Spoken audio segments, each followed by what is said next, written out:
কথা বলি। আমার চ্যানেলের নাম ডিজে বিএম ব্লগ। আমি আজ থেকে 5-7 বছর আগে আমি শুরু করেছিলাম। আমার ছিল আগে স্টুডিও, বিভিন্ন যে স্টেজ প্রোগ্রাম হয়, অর্কেস্ট্রা বা বিভিন্ন যে প্রোগ্রামগুলো হয় বিভিন্ন জায়গায়, ওই কাজগুলো করতাম। তো ক্যামেরার পিছনে আমাকে থাকতে হতো সবসময়। মানুষ চিনতো না কখনো যে কে করেছে এটা। তো একটা জিনিস হচ্ছে, সকলে চায় যে তারও একটা পরিচিতি যেন হয়।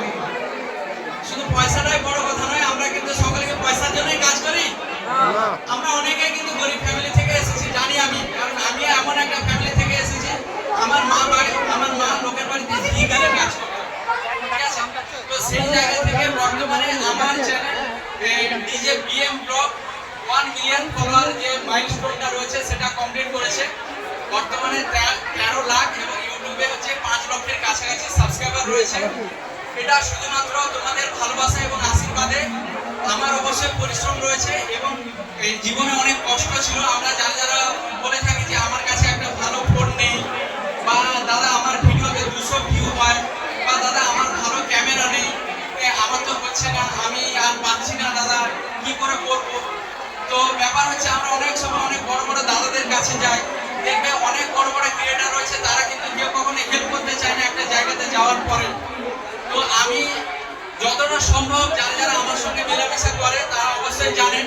এই কিছুদিন আগে একজন ভাইয়ের ড্রোন পড়ে গেল, রাত্রি 2টোর সময় আমাকে ফোন করেছে। ওই 2টোর সময় কিন্তু আমি ফোন ধরেছি, বলছে দাদা আমার ড্রোন পড়ে গেছে, কোথায় পড়েছে আমি খুঁজে পাচ্ছি না, কি করে খুঁজবো।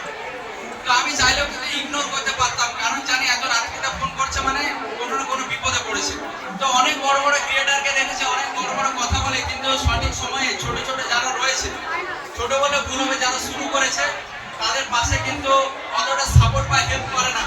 সাকসেস পেয়ে যায় অনেকে, সাকসেস পাওয়ার রাস্তাটা কেউ কখনো দেখায় না। তো আজকে আমরা যারা এখানে এসেছি, আজকে হয়তো ছোট, আগামী দিনে একদিন বড় জায়গাতে পৌঁছাবো। তো সেই জোশ আছে তো? ঘাটালবাসী জোশ আছে তো? তো এই জোশটাই দরকার, আর মনের সাহস দরকার। সকলকে বলবো, লজ্জা কিন্তু একটা জিনিস, আমাদের মনের মধ্যে অনেকে লজ্জা লাগে যে ভিডিও বানাতে গেলে আমাকে কি বলবে। আমিও যখন নতুন নতুন ভিডিও বানাতাম, যখন কথা বলতাম, ক্যামেরাটা দেখে মনে হতো আমার মুখটা মনে হচ্ছে বেঁকে আছে এদিকে, আমার কথাগুলো মনে হচ্ছে ভুলভাল হচ্ছে, এরকম আমি ভাবতাম। তো তাদের উদ্দেশ্যে একটু ছোট্ট করে বলি, যারা নতুন নতুন শুরু করছো, সরাসরি একদম পাবলিক স্পটে গিয়ে ভিডিও বানানোর কোনো দরকার নেই।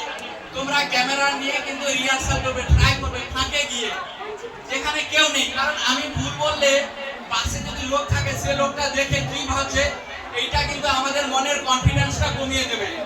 ঠিক বলছি না ভুল বলছি? তাহলে আমি যদি ফাঁকে গিয়ে ভুলও বলি ঠিকও বলি, আমাকে একটু যদি রিহার্সাল করে নিই, তারপরে যদি আমি স্পটে গিয়ে শুরু করি, তাহলে দেখবে অবশ্যই তোমাদের হবে।